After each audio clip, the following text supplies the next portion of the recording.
No dia 1º de agosto do ano 10 a.C., nascia em Lugdunum, a joia da região de Lugdunense, hoje parte da França, um homem que a história registraria como o imperador Cláudio.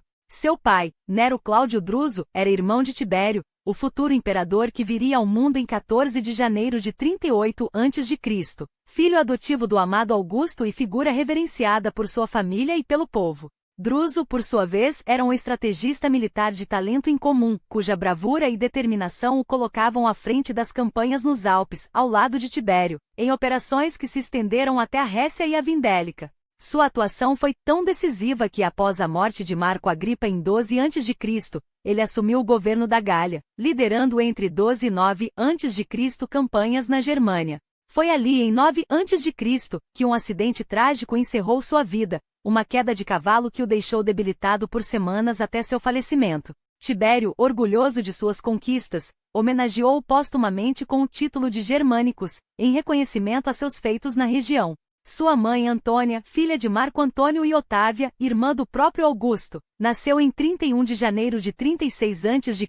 e desposou Druso por volta de 16 a.C. Dessa união, surgiram filhos que marcariam a história, entre eles Germânico e o próprio Cláudio, além de Lívila. Após a morte de Druso, Antônia optou por não se casar novamente, mantendo-se como uma figura influente no círculo imperial. Há registros de que em 30 d.C., uma carta sua pode ter contribuído para a queda de Sejano, o poderoso prefeito de Tibério, embora seu conteúdo exato permaneça um mistério. Cláudio, no entanto, teve uma infância e juventude marcadas pelo isolamento. Suas limitações físicas, possivelmente congênitas, o afastavam dos holofotes da sociedade romana. Sua própria mãe, segundo relatos, chegará a chamá-lo de monstro inacabado, um comentário cruel que refletia o preconceito da época. Mas a verdade é que suas condições não eram tão graves quanto se pintava, embora tivesse uma postura instável, com certa dificuldade de coordenação no lado direito do corpo, uma leve claudicação e tremores ocasionais nas mãos e na cabeça, sua estrutura física era robusta.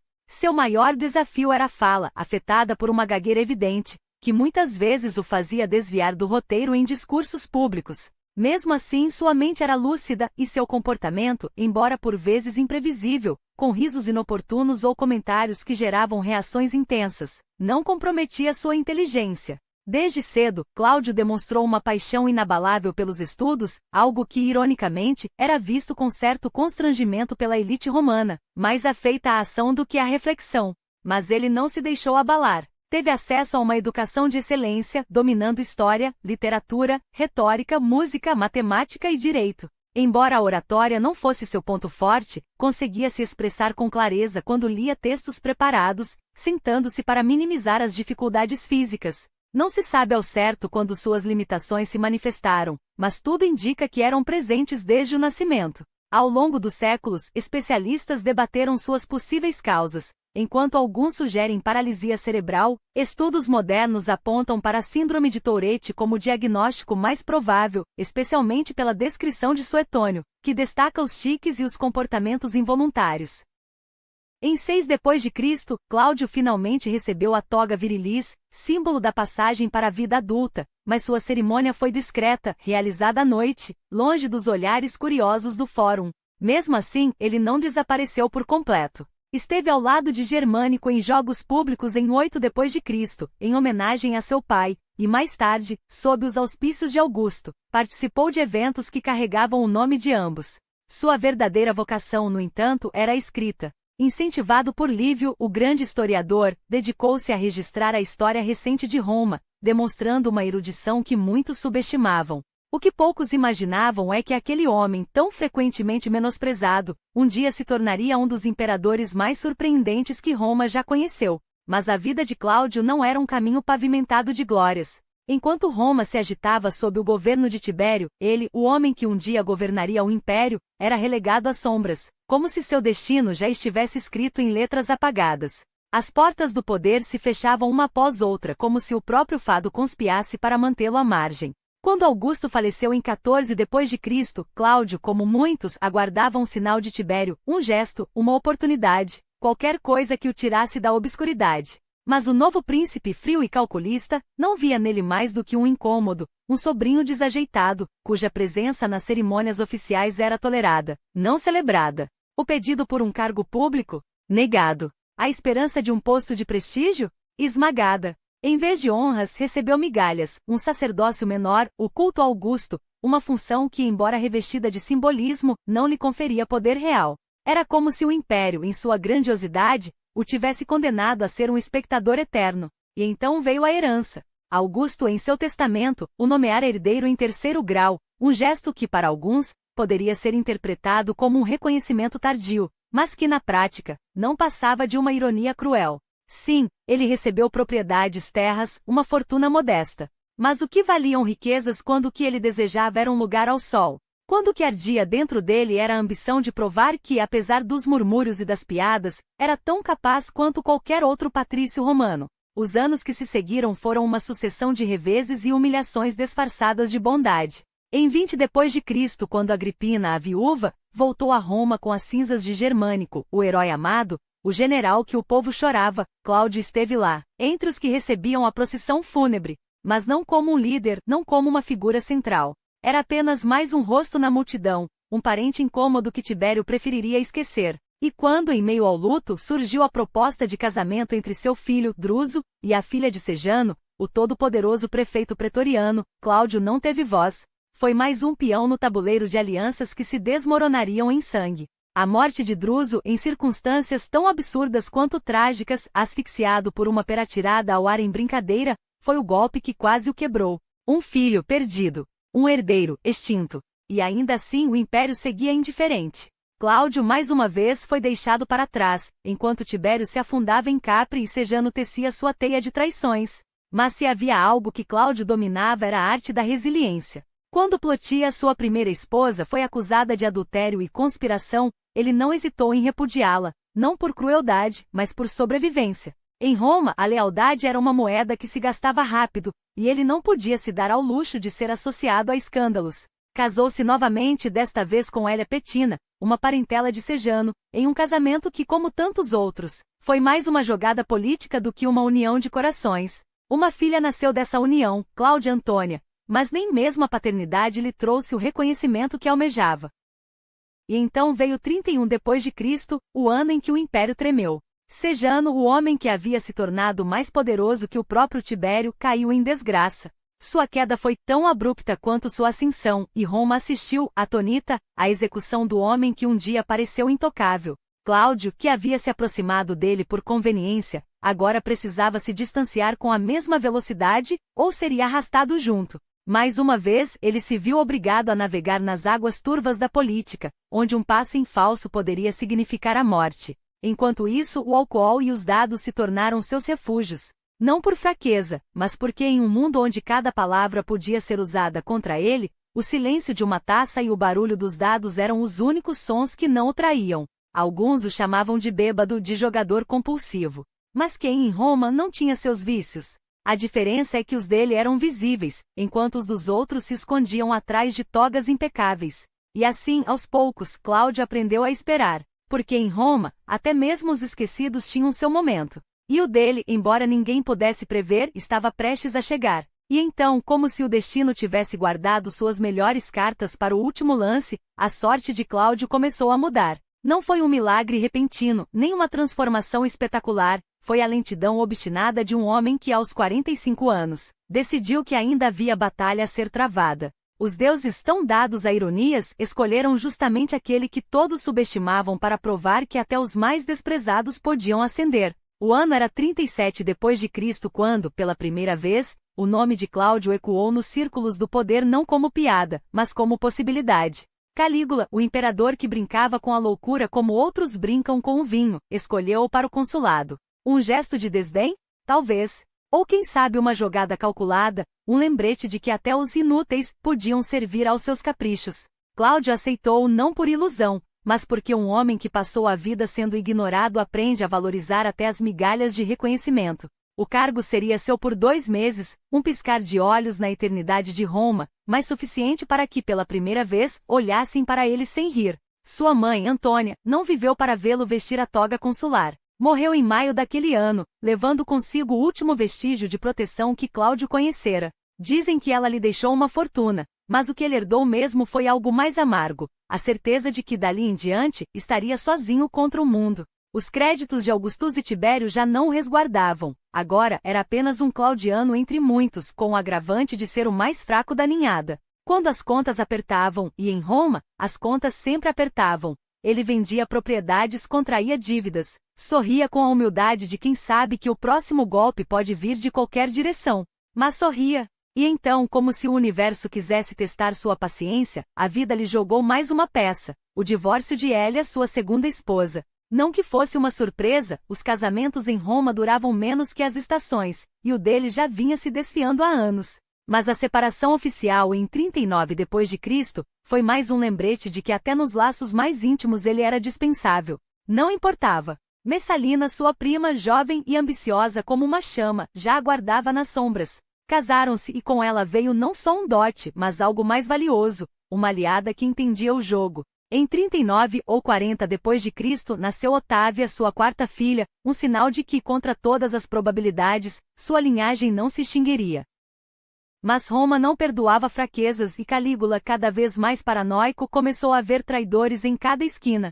Em 39 d.C., uma conspiração foi descoberta, ou inventada, quem poderia dizer? E o imperador, como um deus vingativo, desceu sobre os suspeitos. Entre eles, nomes poderosos. Cláudio, porém, foi poupado. Por quê? Talvez porque fosse inofensivo demais para merecer a lâmina. Ou talvez porque Calígula, em sua crueldade, gostasse de brincar com ele como um gato com um rato aleijado. Humilhações se seguiram. Seu voto no Senado foi rebaixado ao último lugar, suas opiniões ignoradas, sua presença tolerada apenas como uma piada de mau gosto. Até que veio janeiro de 41 d.C. O ar estava carregado naquela manhã, como antes de uma tempestade. Calígula, o imperador que desafiara os deuses, foi encontrado morto nos corredores do palácio, sua garganta aberta por adagas traidoras. Roma ficou órfã em um instante, e no vazio que se seguiu os pretorianos, aqueles que faziam e desfaziam imperadores, olharam ao redor em busca de um nome. Não havia herdeiros óbvios. Não havia tempo para hesitações. E foi então que encontraram Cláudio, escondido atrás de uma cortina no palácio. Tremendo como um homem que sabe que sua hora chegou sem estar preparado, ele foi arrastado para a luz. Os pretorianos não o queriam por amor ou respeito, queriam um fantoche, um nome que justificasse seu poder. Mas para Cláudio naquele momento pouco importava. Pela primeira vez, o mundo olhava para ele não com piedade ou escárnio, mas com expectativa. O Senado, enquanto isso, sonhava com a República. Alguns, em sua arrogância, acreditavam que poderiam apagar 3 séculos de imperialismo com um decreto. Enviaram emissários a Cláudio, oferecendo-lhe um lugar na história, não como imperador, mas como peça de um tabuleiro que já não existia. Ele ouviu, assentiu, e enquanto eles debatiam, agiu. Porque Cláudio, o bêbado, o gago, o tolo, havia aprendido uma lição que nenhum deles compreenderá. Em Roma, o poder não se pedia. Tomava-se. Enquanto o Senado se perdia em suas ilusões de democracia, Cláudio agia com a precisão de um general que sabe que a batalha já está ganha antes do primeiro golpe. Não houve golpe. Não houve necessidade. Os pretorianos, aqueles que deveriam ser a espada da República, já haviam curvado os joelhos, não por medo mas por cálculo. O ouro fluía, as promessas eram generosas, e a lealdade, como sempre, tinha um preço. Quando os senadores se reuniram naquela noite, acreditando ainda que o destino de Roma estava em suas mãos, Cláudio já detinha o verdadeiro poder, a força que protege as ruas, os homens que decidem quem vive e quem morre. Eles discutiram. Debateram. Alguns com a arrogância dos que nunca entenderam como o jogo é jogado, até ousaram apresentar nomes, como se a escolha fosse deles. Mas enquanto falavam, as legiões já marchavam em outra direção. Os pretorianos, agora sob o comando de Cláudio, garantiram que nenhuma decisão saísse daquela sala sem o seu selo. E quando a aurora raiou não havia mais dúvidas, o império não pertencia aos sonhadores. Pertencia a quem ousava tomá-lo. Cláudio não pediu permissão. Não suplicou. Simplesmente apareceu no Palatino acompanhado pela sombra ameaçadora dos pretorianos, e o Senado, como um coro de atores ruins, aclamou: Imperator, Augusto, Pater Patriae. Os títulos caíram sobre ele como pétalas de uma rosa envenenada, bonitos, mas com espinhos. Ele recusou alguns, não por humildade, mas por estratégia. Sabia que um homem que tudo aceita de uma vez é um homem que nada merece. Melhor fazer com que implorem. Melhor fazer com que supliquem. E assim o idiota da família Júlio Cláudia sentou-se no trono que nenhum deles acreditava que ele merecia. Os mesmos que riram de seu jeito de andar, que sussurraram sobre sua gagueira, que o trataram como um fantoche, agora se curvavam. E Cláudio, com um sorriso que não chegava aos olhos, prometeu clemência. Prometeu justiça. Prometeu um novo começo. Mas Roma já conhecia bem o peso das promessas imperiais. Os primeiros atos foram calculados. Anistias para os inimigos de Calígula, o retorno dos exilados, inclusive Agripina, aquela serpente de sangue Augusto, que um dia ainda morderia a mão que a alimentava. Os impostos odiosos de Calígula foram revogados, os papéis queimados, as estátuas derrubadas. O Senado, embriagado por tanta generosidade, aclamou-o como um salvador. Não viram que cada gesto era uma peça movida no tabuleiro. Não entenderam que a clemência de Cláudio não era fraqueza, era o preço que ele estava disposto a pagar para comprar sua legitimidade. E então veio a consagração. Lívia, a matriarca de ferro, foi deificada. Os jogos anuais em sua honra foram decretados. O sangue de Augusto, que corria nas veias de Cláudio por meio de sua mãe Antônia, foi exibido como um estandarte. Sou herdeiro, ele dizia sem palavras. Sou legítimo. E para aqueles que ainda duvidavam, havia britânicos, o filho recém-nascido, o nome que já era uma promessa. A conquista da Britânia não seria apenas um sonho, mas um legado. Mas Cláudio não era tolo. Sabia que Roma não se governava apenas com símbolos. Os libertos Calistus Narcissus, Polibius, tornaram-se seus olhos e ouvidos, seus punhos dentro das luvas de seda. O império não seria mais um brinquedo nas mãos de um louco como Calígula, nem um pesadelo sob a paranoia de Tibério. Seria uma máquina. E Cláudio, o homem que ninguém levou a sério, seria seu engenheiro. Os judeus, sempre um problema, receberam privilégios. As províncias, sempre inquietas, sentiram o peso de uma mão mais firme. E o Senado? O Senado recebeu o que sempre desejou, a ilusão de que ainda importava. Cláudio os tratava com respeito, consultava-os, até mesmo se curvava perante eles em público. Mas todos sabiam a verdade. Quando as portas do Palatino se fechavam, as decisões já estavam tomadas. E assim, o homem que deveria ter sido um zero à esquerda tornou-se o centro de tudo. O gago que falava com a voz do império. O bêbado que agora decidia quem bebia do cálice do poder. E Roma, essa velha dama caprichosa, aprendeu mais uma vez a lição que nunca deveria ter esquecido. O poder não se herda apenas por sangue. Às vezes, ele é tomado por quem tem a audácia de estender a mão e agarrá-lo. E então entrou em cena Júlio Agripa, um nome que soava como o eco de um passado glorioso e de um futuro incerto. Neto de Herodes, filho da loucura de Calígula, sim, o sangue que corria em suas veias era tão nobre quanto turbulento. Não era de se estranhar que para ele, os domínios de seu tio fossem como um reino próprio, uma extensão de seu direito divino. Afinal, quando se nasce entre reis e tiranos, a terra não é apenas solo sob os pés, é herança, é poder, é uma dívida que o destino insiste em cobrar. Os judeus, porém, não estavam dispostos a pagar esse preço sem resistência. A tensão era uma faca afiada entre Roma e Jerusalém, e Cláudio, com sua espontaneidade perigosa, balançava entre a firmeza e a hesitação. Mas Agripa, sabia como acalmar as águas. Com palavras doces como mel e gestos calculados, ele se tornou o mediador que Roma precisava, o homem que estendia a mão enquanto a outra segura da adaga. E quando as concessões chegaram, quando mais terras foram entregues aos judeus como um presente envenenado, a mensagem foi clara: a lealdade se compra, mas a rebelião tem um preço.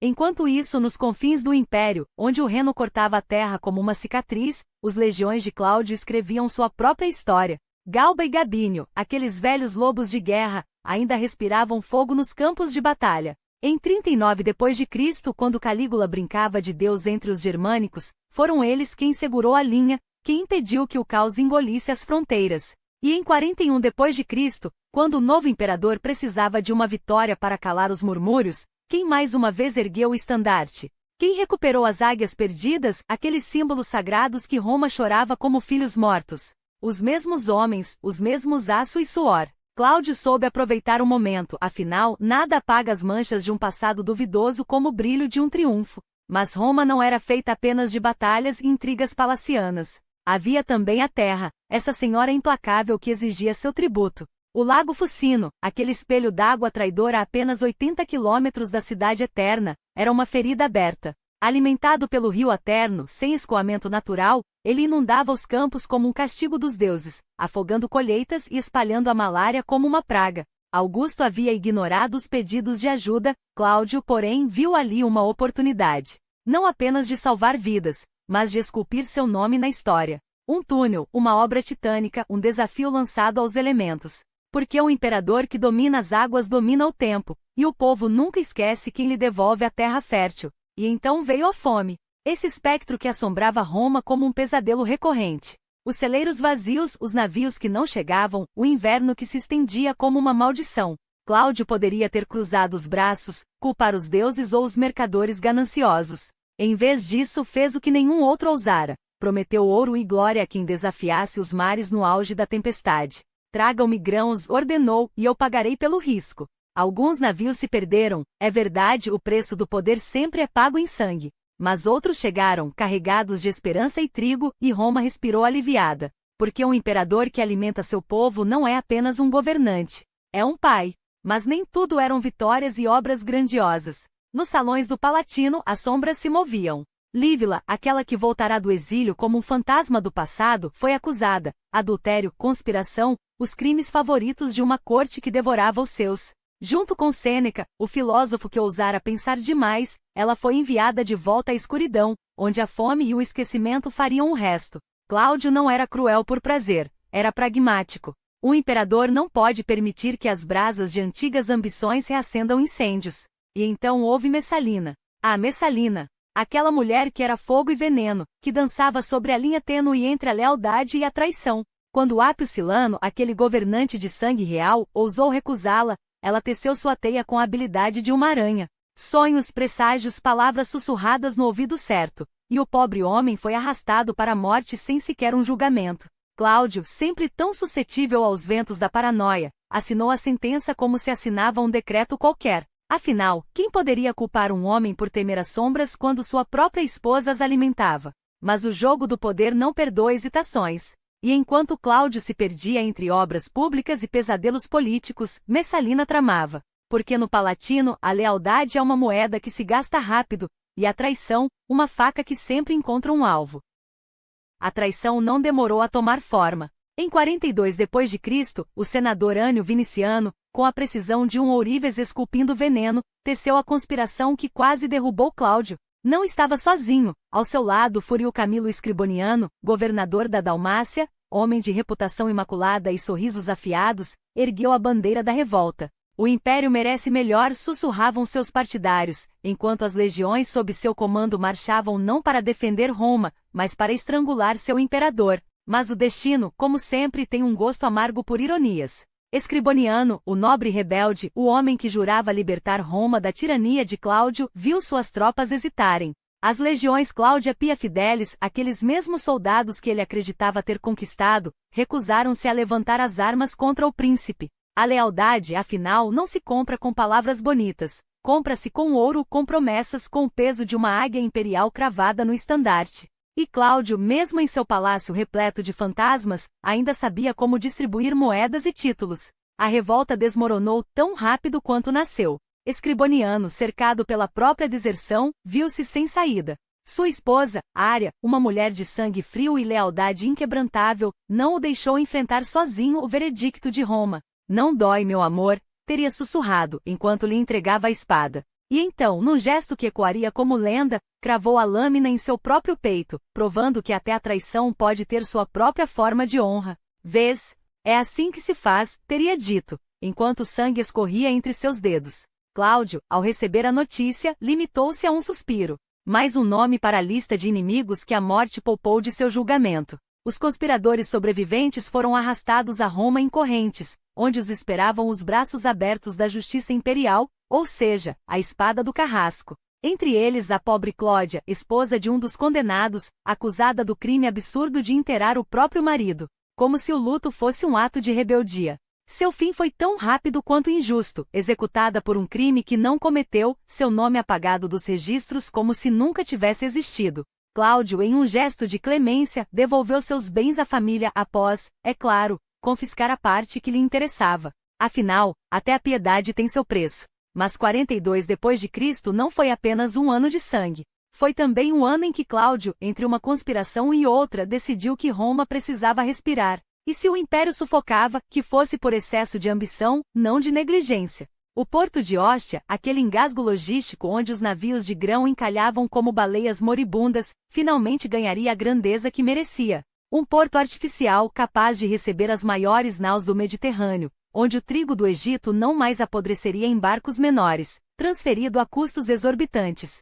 O povo não pode passar fome enquanto esperamos pela maré, teria dito, como se a fome fosse um problema de engenharia, não de política. E então veio Mauritânia. Aquela província rebelde, onde o sangue do rei Ptolemeu, executado por Calígula em um acesso de paranoia, ainda manchava a areia. Os mauritanos, cansados de serem governados por fantoches romanos, levantaram-se. Mas Cláudio não era Calígula. Enviou Suetônio Paulino e Osídio Geta, 2 generais que sabiam a diferença entre uma batalha e um massacre. A resistência foi esmagada, mas não aniquilada. Ao invés de salgar a terra, Cláudio dividiu a região em 2 províncias, governadas por procuradores equestres, homens leais, mas não tão ambiciosos a ponto de sonharem com coroas.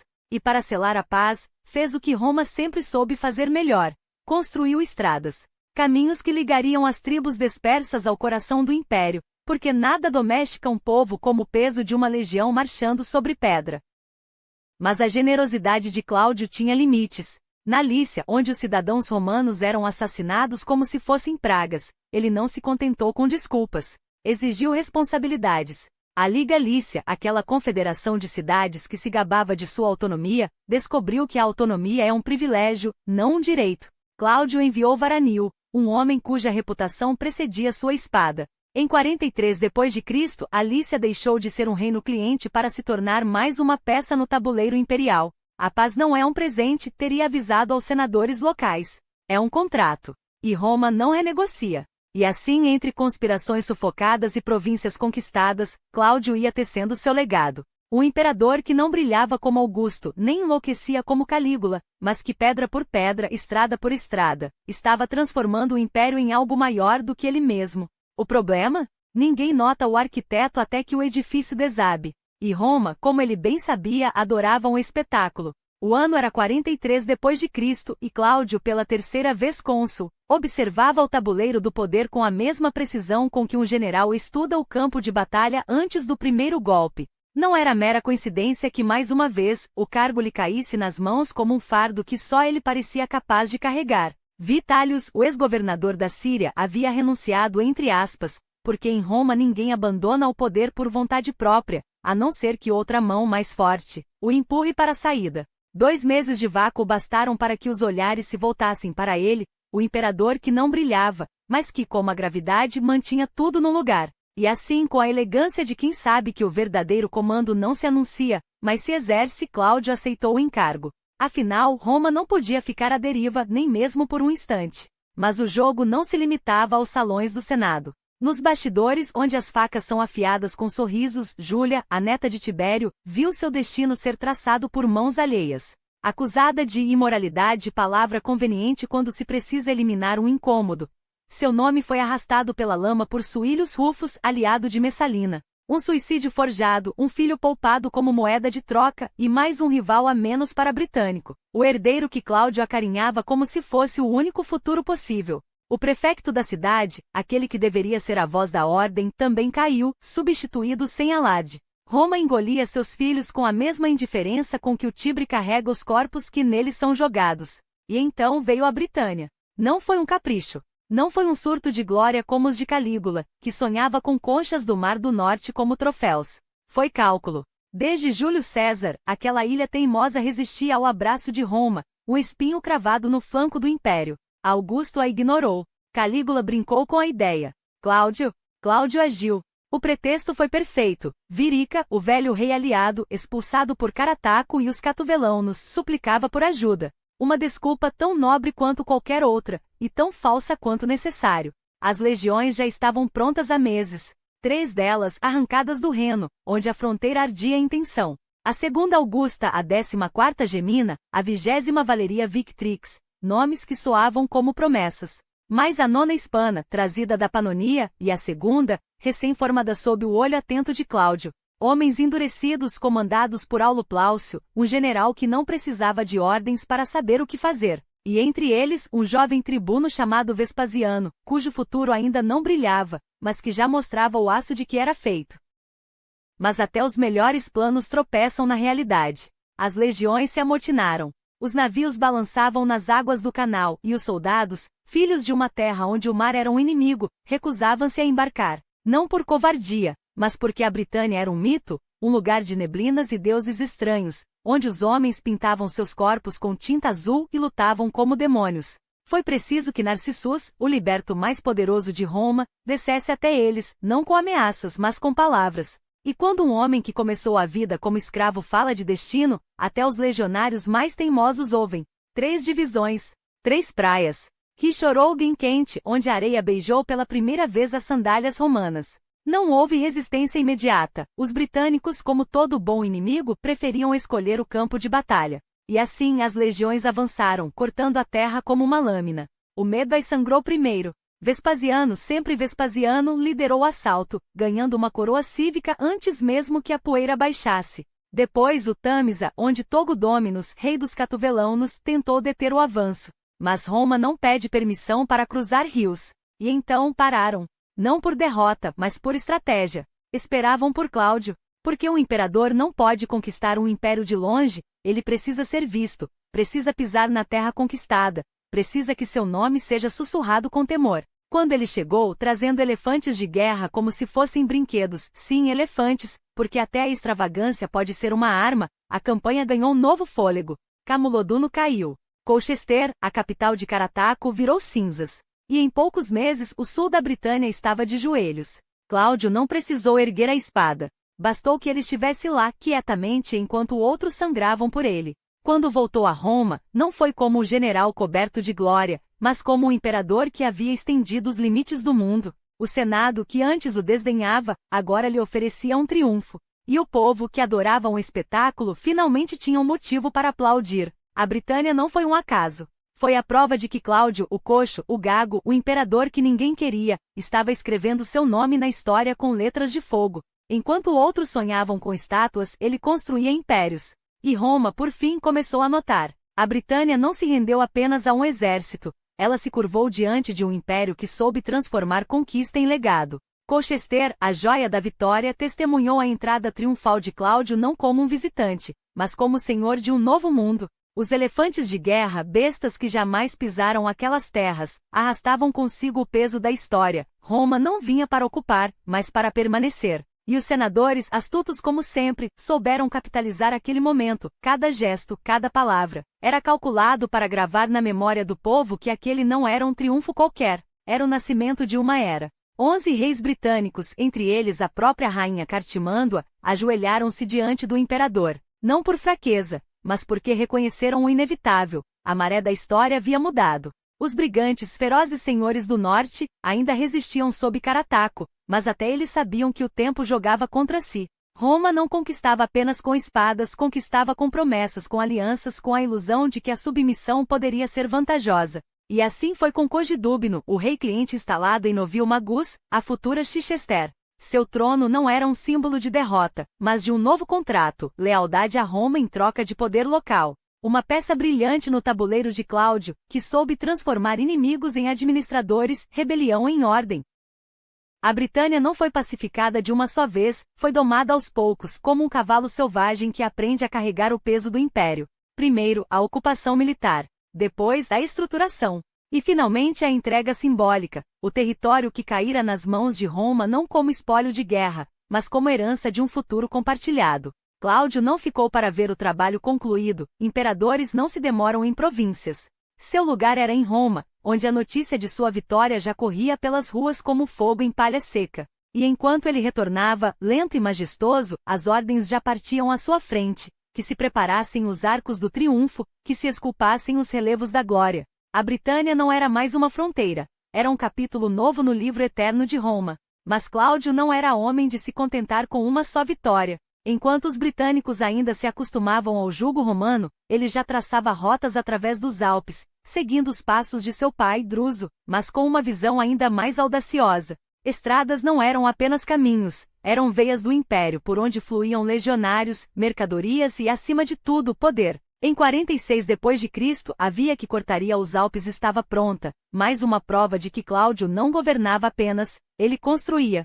E Roma, que outrora duvidara dele, agora via seus feitos se multiplicarem, estradas, aquedutos, portos. O império não apenas crescia, ele se modernizava. Quando finalmente adentrou Roma, não foi como o coxo que esconde a perna trêmula, nem como o gago que teme as palavras. Foi como imperator aclamado 5 vezes, 9 vezes, quantas fossem necessárias para que nenhum romano esquecesse. Aquele homem que o Senado desprezara, que a própria família envergonhara, havia devorado o mundo e cuspido de volta um império maior. Os arcos se ergueram não só em Roma, mas em cada província que se orgulhava de ser romana, até na Gália, onde a memória de César ainda ardia, agora se misturava ao nome de Cláudio. E o Senado, que antes lhe negava até o título de príncipes, agora se via obrigado a lhe conceder algo ainda mais valioso, o direito de fundar uma dinastia. Britannicus. O nome soava como um presságio. Não era apenas um herdeiro, era uma declaração.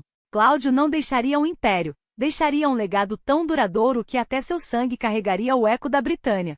E enquanto reorganizava a máquina imperial, transferindo o controle do erário dos pretores para os questores, estendendo seus mandatos, ele provava mais uma vez que governar não era apenas comandar, era prever. Roma não precisava só de generais, precisava de administradores. E Cláudio, o homem que ninguém esperava, estava forjando um sistema que sobreviveria a ele.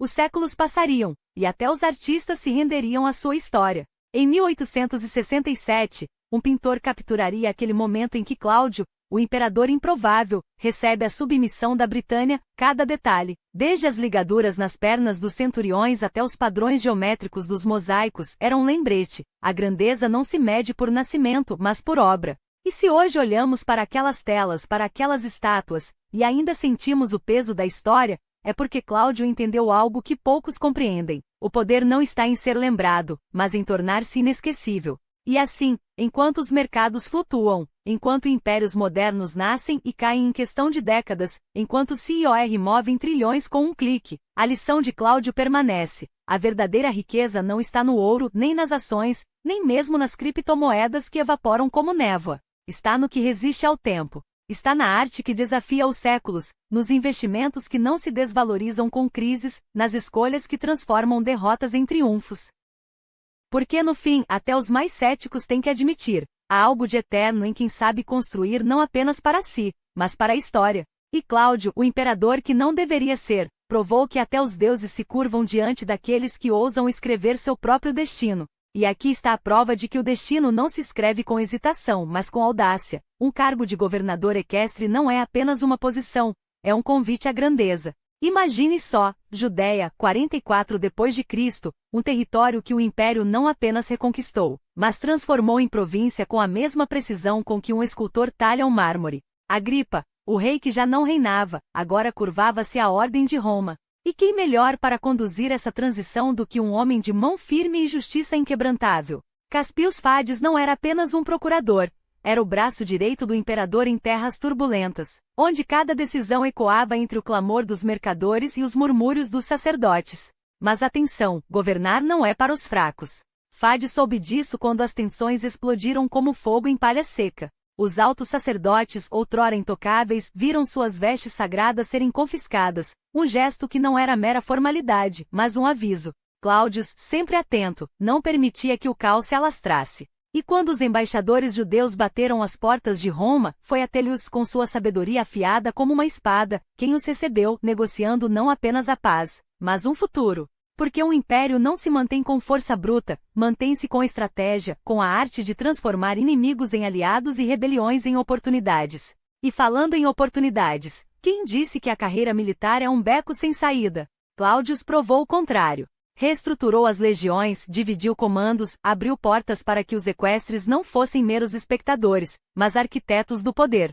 Uma carreira que começava no campo de batalha poderia terminar nos corredores do Senado, porque Roma não premiava apenas a lealdade, premiava a visão. Os que ousavam enxergar além da espada encontravam nas mãos o cetro do governo. E então veio 45 d.C., um ano que provou que até os reis clientes eram peças no tabuleiro imperial. Chromatosis III morto por traição, ou seria por ambição?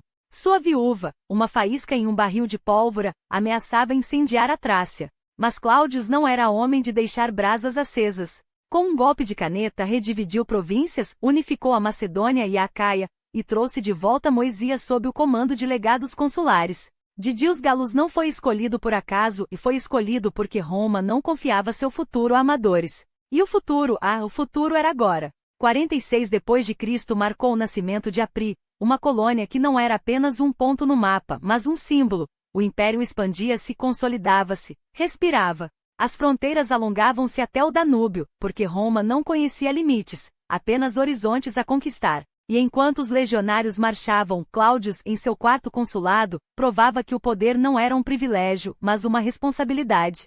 4 vezes cônsul, algo que nem mesmo os grandes do passado, como Agripa, haviam alcançado com tanta frequência. Um gesto que não era vaidade, mas uma declaração. O império não era governado por um homem, mas por uma visão. E que visão! Os jogos do 80º aniversário de Roma não foram um mero espetáculo, foram um hino à eternidade. Gladiadores, poetas, o jovem Nero brilhando mais que britânicos, até Messalina, com toda a sua astúcia, não pôde ofuscar o esplendor daqueles dias. Porque Cláudio não era apenas um imperador, era um legislador. Um homem que entre os gritos da plebe e os sussurros dos senadores reescreveu leis, julgou casos, e provou que a justiça não era um conceito abstrato, mas uma prática diária. Sim, houve críticas, sempre há. Mas quem muda a história sem deixar cicatrizes?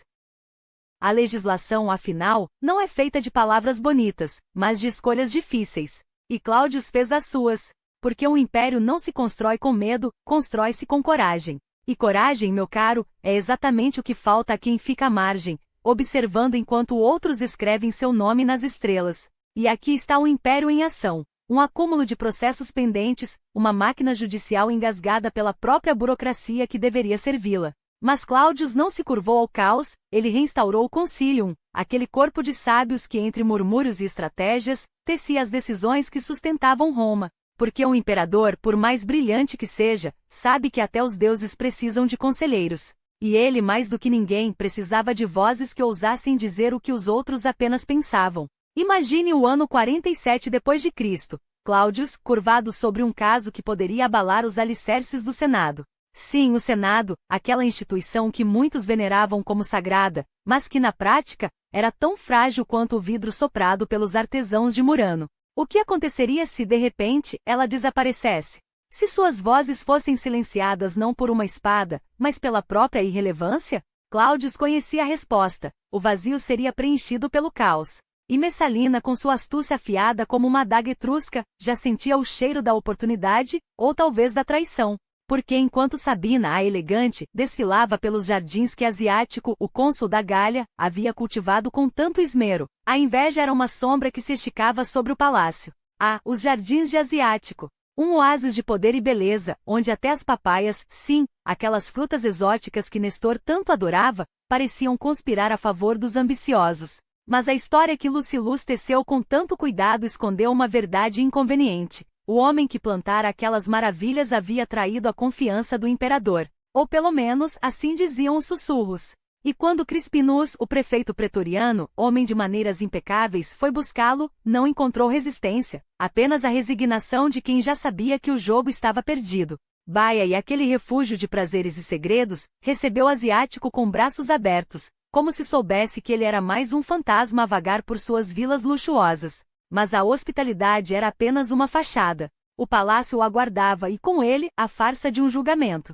É uma honra tê-lo aqui, Asiático, teriam dito, enquanto as acusações eram preparadas com o mesmo cuidado com que um veneno é dosado. Messalina, sempre um passo à frente, interveio com uma doçura que escondia garras. A justiça deve ser servida, mas também a clemência. Vitellius, o leal, tentou persuadir Cláudio a poupar o homem, afinal, a riqueza de Asiático era lendária, e sua queda, um aviso a todos que ousassem desafiar o trono. Mas a clemência tem limites. Asiático e Préparo, seu aliado, nunca chegaram a enfrentar o Senado. Escolheram o silêncio eterno antes que a vergonha os consumisse. Uma tragédia, diriam depois, enquanto os senadores eram informados do ocorrido com um aceno de cabeça, como se a vida de 2 homens fosse apenas mais um item na agenda imperial. E aqui está a ironia. Messalina e Cláudio trabalharam duro para que tudo parecesse justo. Como se a justiça pudesse ser medida sem balanças, sem testemunhas, sem o peso das palavras ditas em pleno fórum. Os historiadores, esses cronistas da verdade, ou da versão que lhes convém, debaterão por séculos. Foi adultério?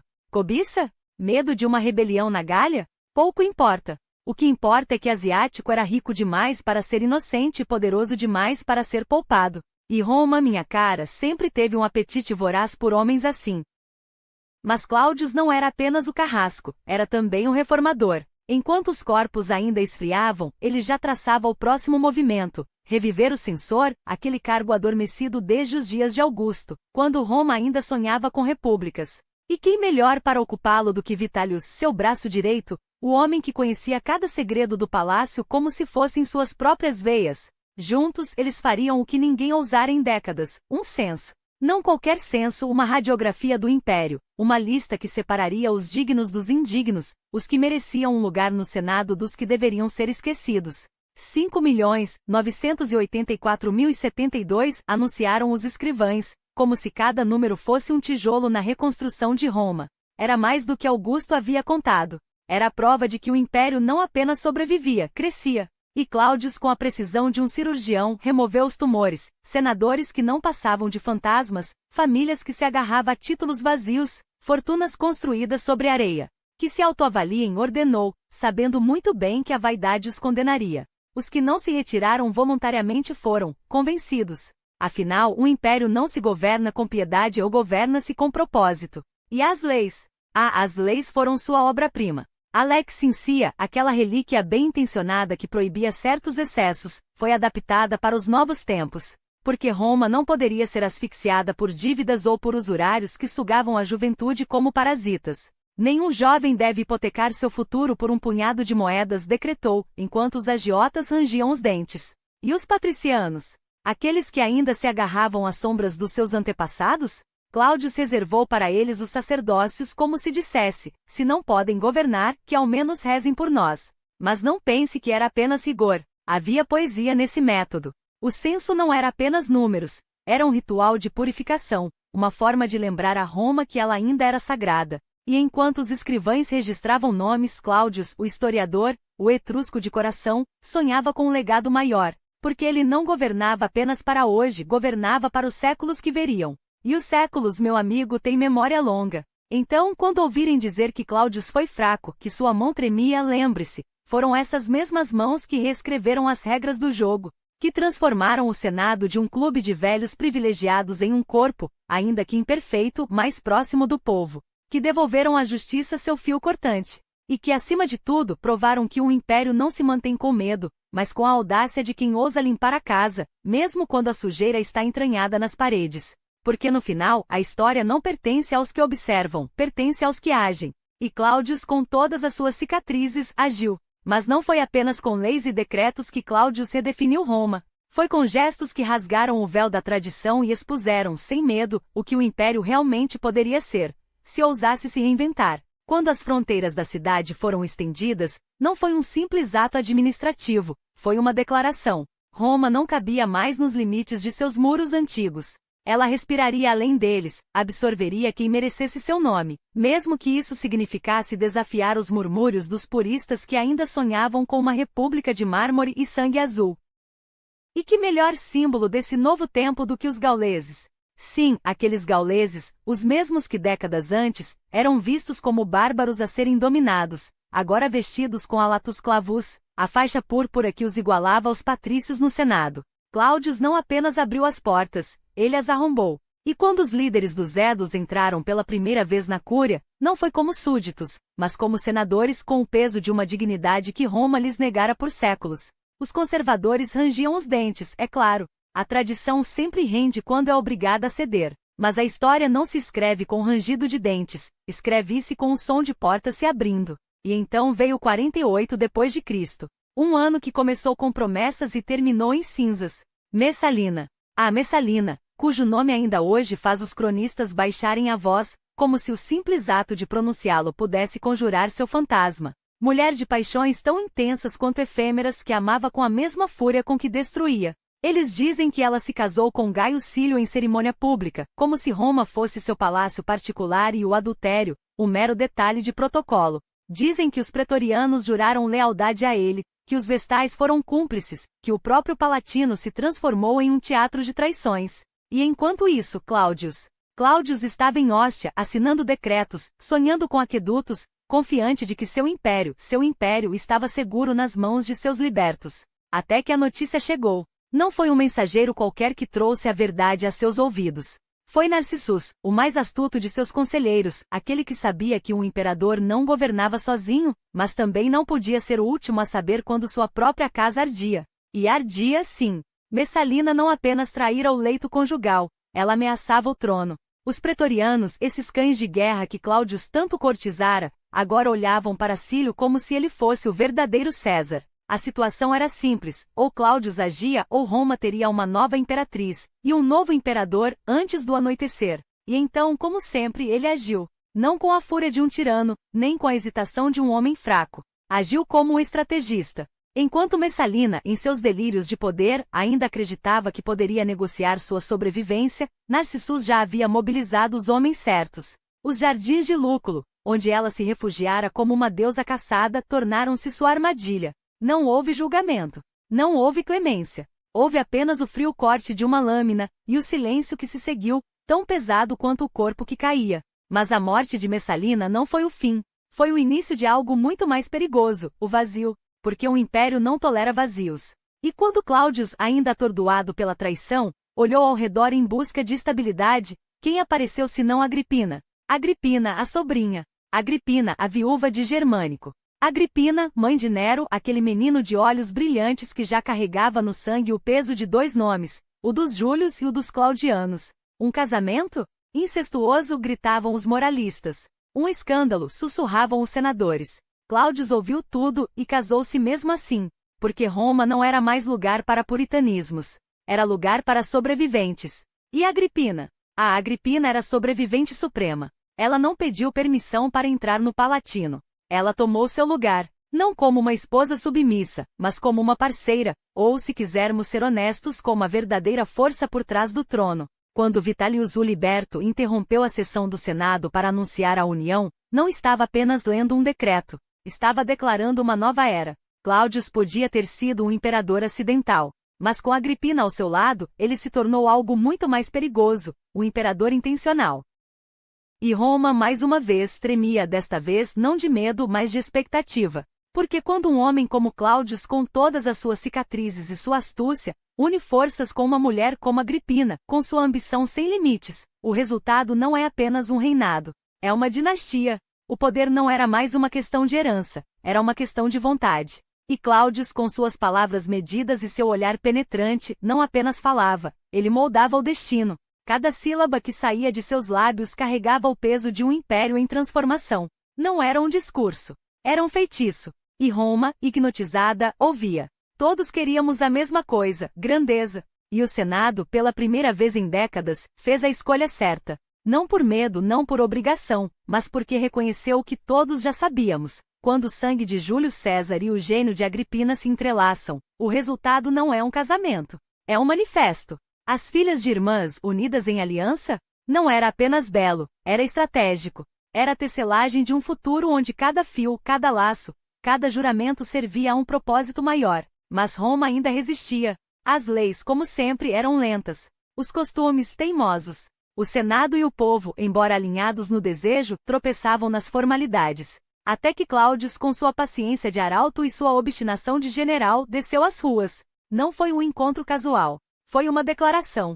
O fórum ecoava com sua presença, as fontes pareciam sussurrar seu nome, e os éditos, antes frios e burocráticos, ganhavam vida sob sua voz. Que o decreto se aplique doravante não era uma sugestão. Era um comando disfarçado de cortesia. E o Senado, sábio o suficiente para reconhecer quando estava diante de um fato consumado, curvou-se. Não com relutância, mas com alívio. Porque finalmente, depois de tanto caos, alguém estava escrevendo as regras do jogo com tinta impermeável. Cláudia Otávia, a joia pálida da dinastia, já estava prometida. Não a qualquer um, mas a Nero, filho de Agripina, herdeiro de um nome que já carregava o peso de 2 impérios. Um noivado que não era apenas um contrato, mas uma profecia. E então veio Lúcio Solanus, nobre, elegante, o próximo peça no tabuleiro. Até que Cláudio, com um gesto que parecia casual, o removeu do jogo. Porque em 48 d.C., quando Vitálio ousou acusar o imperador do impensável, um crime que nem os deuses perdoariam, o Senado não teve escolha. Silanus, manchado pela sombra da traição, foi expulso. E quando a vergonha pública não foi suficiente, a lâmina fez o resto. Mas não era vingança. Era limpeza. Agripina não tecia alianças, ela forjava armas. E entre Otávia e Nero a união não seria apenas de corpos, mas de ambições. Cada passo, cada decreto, cada casamento arranjado era um martelo batendo no futuro. Sêneca, o filósofo exilado, foi chamado de volta não por acaso. Não era um tutor que Nero precisava. Era um arquiteto de almas. E quando o Senado, no ano seguinte, o elegeu como parceiro no poder, não foi uma concessão. Foi um reconhecimento. A era de Cláudio e Agripina não seria de governo, mas de reinvenção. A ascensão de Agripina não foi um evento. Foi um terremoto. O imperador e sua consorte não governavam lado a lado. Eles fundiam suas forças como bronze e fogo. O Senado, sua influência, sua reputação. Tudo isso agora passava por suas mãos. E quem ousasse desafiá-la descobria tarde demais que Messalina havia sido apenas um ensaio para o que viria. Porque Agripina não era como as outras. Não era apenas filha de Germânico, irmã de Calígula, sobrinha de Cláudio. Era o ponto onde as linhagens de Júlio e Cláudio se encontravam, e onde Roma finalmente encontraria seu destino. Augustus e Lívia haviam sido grandes, mas eles não tinham uma Agripina. E quando Lólia Paulina, a terceira esposa descartada de Calígula, ousou sonhar com um retorno, quando seus oráculos sussurraram promessas perigosas, Cláudio agiu, não com fúria, mas com precisão. A fortuna de Lólia foi confiscada, seu nome apagado. E quando ela, em um último ato de desespero, tentou desafiar o Senado, as lâminas da guarda pretoriana responderam por ele. Sua cabeça rolou não como um aviso, mas como uma lição. Na Nova Roma não havia espaço para rivais. Agripina observou tudo, aprendeu, e então agiu. Os anos que se seguiram não foram de paz, foram de purga. Não no sentido sangrento de Messalina, não. Agripina era mais refinada que isso. Seus inimigos não morriam em escândalos públicos. Eles simplesmente desapareciam.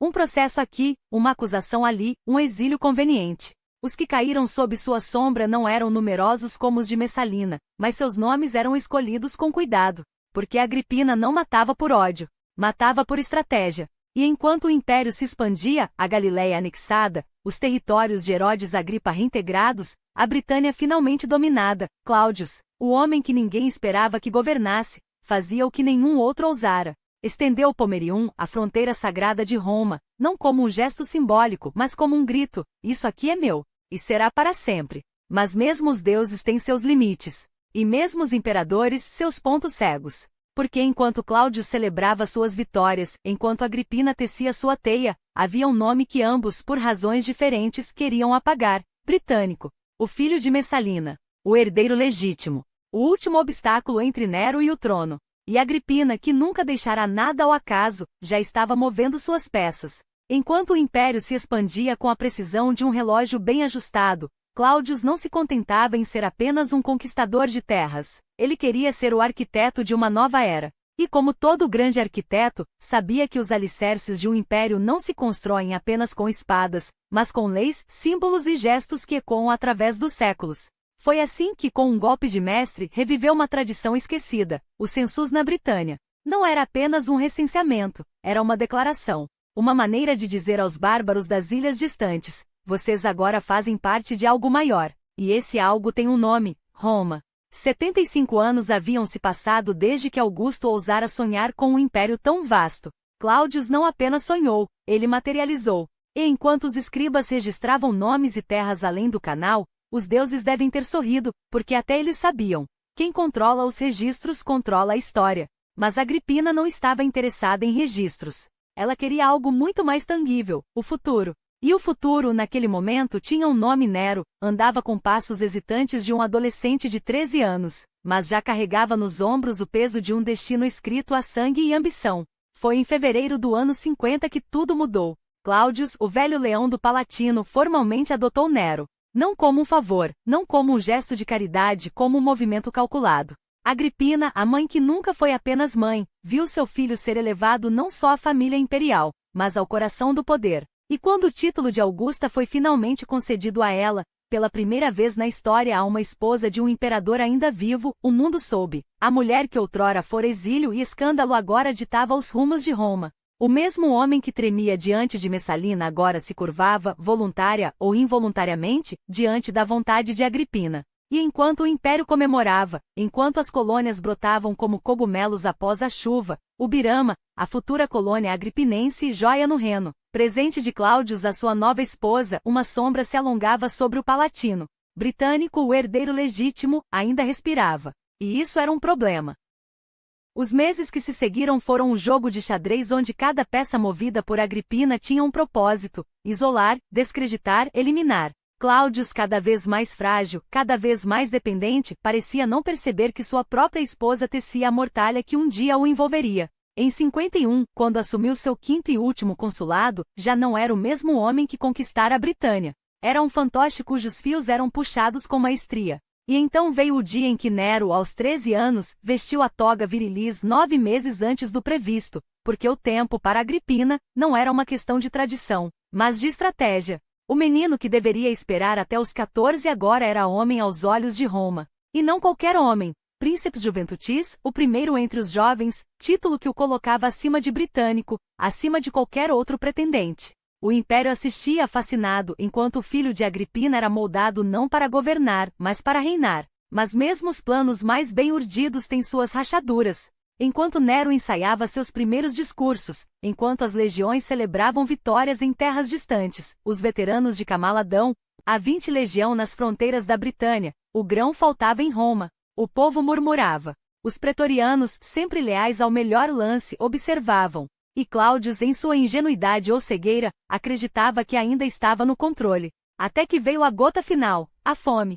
Não a fome de pão, mas a fome de poder. Agripina, com a paciência de uma caçadora, esperou o momento certo. E quando o prefeito do pretório, burro, se curvou à sua vontade, soube que o tabuleiro estava finalmente montado. O resto? O resto é história escrita com veneno e uma pena afiada. Porque em Roma, quando os deuses se calam, são as sombras que falam. E Agripina, mais do que qualquer um, sabia ouvir. E então, como um golpe de teatro divino, as leis começaram a se curvar. Não por acaso, não por piedade, mas porque Agripina, com sua mão invisível, tecia os fios do Senado como se fossem sedas de um vestido imperial. Uma resolução foi aprovada, tão sutil quanto letal. Mulheres livres que ousarem se unir a escravos sem o consentimento de seus senhores serão rebaixadas à sua própria desgraça. Mas há que ironia deliciosa.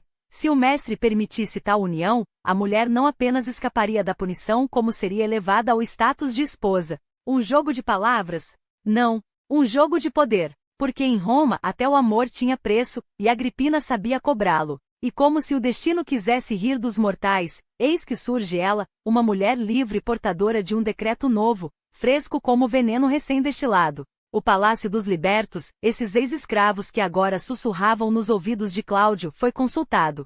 Ciranus, meu caro, sei que a barreira do consulado eleito pesa como chumbo, mas que tal um pequeno ajuste? E assim, com a elegância de uma faca entre as costelas, o palácio recebeu a insígnia pretoriana, 15 milhões de sestércios em prata, brilhando como uma promessa, ou uma armadilha. Mas ó que nobreza! O dinheiro foi recusado. Guardem suas moedas, imperador. Nossas lealdades não têm preço. Claro que não. Elas já haviam sido compradas há muito tempo. E então, como se o próprio Júpiter aplaudisse a farsa, mais um decreto, louvor. Louvor ao homem que recusou fortuna, como se a virtude em Roma não fosse apenas outra moeda de troca. Cláudio, sempre o tolo útil, sorriu. Não viu a sombra de Agripina estendendo-se sobre os pergaminhos, nem ouviu o riso abafado dos libertos enquanto contavam suas novas riquezas, riquezas que, coincidentemente, fluíam como água dos aquedutos que o imperador tanto amava.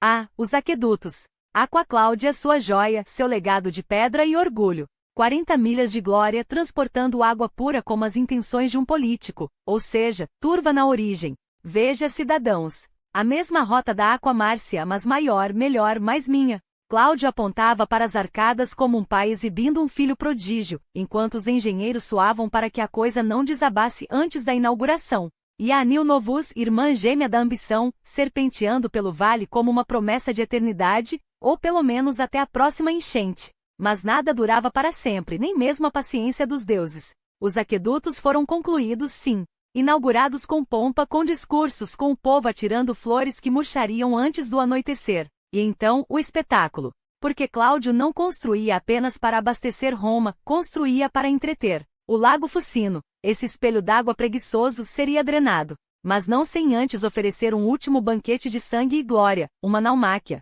Imaginem, queridos cidadãos, 19.000 condenados, transformados em atores de uma peça que ninguém sairia vivo para aplaudir. Quadrirremes e trirremes, 12 Majestic Beas of War, flutuando sobre águas que logo se tornariam lama. As margens do lago, lotadas como os degraus de um anfiteatro improvisado. Catapultas, balistas, legionários com armaduras polidas. Tudo para que Cláudio, em sua tribuna dourada, pudesse brincar de imperator marítimo por um dia. E Agripina? Ah, ela estava lá, é claro. Não para admirar os navios, mas para calcular o ângulo exato em que a história dobraria a seu favor. O espetáculo foi um sucesso. Os condenados lutaram. Morreram. O público gritou. E então as comportas se abriram. A água deveria ter escoado docilmente como planejado. Em vez disso, rugiu. O túnel de drenagem, aquele projeto tão gabado, era uma piada. Uma farsa. Uma vala rasa disfarçada de engenharia. A água jorrou como um animal ferido, arrastando tudo, navios, corpos, a dignidade de Cláudio. Os práticos, aqueles pobres diabos encarregados de aprofundar o canal, olhavam boquiabertos enquanto o lago cuspia sua vingança. Narcissus, o liberto que outrora sussurrava ordens nos ouvidos do imperador, agora era o bode expiatório perfeito. Foi ele. Ele sabotou, gritavam os cortesãos enquanto Agripina, com um suspiro teatral, secava uma lágrima imaginária. Que desastre, mas que lição para os incompetentes. Cláudio, vermelho de raiva e humilhação, não viu a armadilha. Não viu que, enquanto ele xingava Narcissus, Agripina já tecia a próxima jogada. O liberto seria exilado. Depois eliminado. Porque em Roma, os erros não eram perdões, eram oportunidades. E então, como se os deuses quisessem acelerar o declínio, veio a doença. Cláudio, esse homem que sobrevivera a tantos venenos, agora se debatia contra uma febre teimosa. O Senado fez votos pela sua recuperação, mentindo através dos dentes. Nero, aquele jovem de olhos brilhantes e ambição mais brilhante ainda, já era recebido como herdeiro. Que belo casal eles formam, o imperador e sua noiva Otávia. Sussurravam enquanto Agripina, sorrindo, servia mais uma taça de vinho ao marido. Mas havia um detalhe, incômodo. A adoção de Nero exigia que Cláudio desposasse sua própria sobrinha. Incesto? Uma mera formalidade legal. Riavam os juristas pagos para achar soluções criativas. O povo murmurava, mas o povo sempre murmura. O importante era que quando as chamas consumiram a casa de Milonia, aquela tragédia tão conveniente, Cláudio, tossindo entre as cinzas, não teve forças para protestar. 2 dias de fogo, 2 dias de caos, e quando a fumaça se dissipou, Nero já estava mais perto do trono do que nunca. Porque em Roma, quando o imperador fraqueja, as sombras não esperam, elas agarram. E Agripina? Ela já segurava a faca. O casamento foi uma mera formalidade, celebrado com a pompa de sempre, mas com um detalhe crucial: Nero já estava prometido como herdeiro. E que conveniente, não? Enquanto os convites para os jogos em honra de Cláudio eram distribuídos com entusiasmo, que espetáculo seria! O ano de 54 d.C. começou com um presságio que ninguém pôde ignorar. Um cometa rasgou o céu noturno, sua cauda flamejante como um dedo acusador apontando para o Palatino. Os adivinhos sussurraram: a morte dos reis está próxima. Cláudio, sempre supersticioso, deve ter sentido o suor frio escorrer pelas costas. Mas o destino não espera por hesitações. Os magistrados da época, esses homens tão ocupados com seus éditos e suas togas impecáveis, começaram a adoecer de maneira suspeita. Um aqui, outro ali. Coincidência? Claro que não. Roma estava doente, mas não de peste. Era a doença da ambição, da traição vestida de cortesia. Dizem que Cláudio teve um pressentimento, que sonhou com o próprio fim. Mas sonhos não salvam imperadores, especialmente quando a mão que serve o jantar é a mesma que segura o veneno. E então veio o banquete. Ah, o famoso banquete. A Lotus, o provador, tão dedicados em seus afazeres, preparou um prato especial. Cogumelos, tão inocentes, tão letais. A primeira dose foi apenas um aviso, um gosto amargo na boca do velho imperador. A segunda? Essa sim foi a obra-prima. Xenofonte, seu médico, tão solícito, tão útil, ajudou a administrá-la. Uma pena de ave para induzir o vômitos? Sim, mas só depois que o dano já estava feito. Uma dose foi suficiente. Uma dose foi perfeita. Cláudio ainda tentou se agarrar à vida, mas Agripina não gosta de improvisos. O corpo foi coberto com mantas quentes, como se o calor pudesse enganar a morte. Os atores foram chamados, que show deve ter sido, para distrair os ouvidos curiosos enquanto o imperador definhava. O Senado, sempre tão prestativo, ofereceu seus recursos de recuperação. Britânicos, o legítimo herdeiro foi confinado aos seus aposentos. Otávia, sua irmã, vigiada de perto. Tudo estava pronto. Até que no dia 13 de outubro, a notícia caiu como um machado. O imperador está morto. Naturalmente. É claro que foi natural. Um homem de sua idade e sua saúde. Quem duvidaria? Exceto, é claro, todos aqueles que sabiam ler entre as linhas envenenadas. Agripina? Oh, ela estava inconsolável. Mas não tão inconsolável a ponto de esquecer de garantir que Nero fosse aclamado pelo Senado antes que o corpo de Cláudio esfriasse. Britannicus? Ele ainda usaria a toga virilis, simbolismo cruel, não? Mas seu tempo estava contado. O trono não espera por meninos. E Cláudio? Ah, pobre Cláudio! Nunca deveria ter sido imperador. Um homem ridicularizado por Augusto, humilhado por Tibério, usado como piada por Calígula. Só ganhou alguma relevância quando o acaso o colocou no poder, e mesmo assim, governou como quem pede desculpas por existir. Trabalhador? Sim. Diligente? Talvez. Mas Roma não quer um burocrata no trono.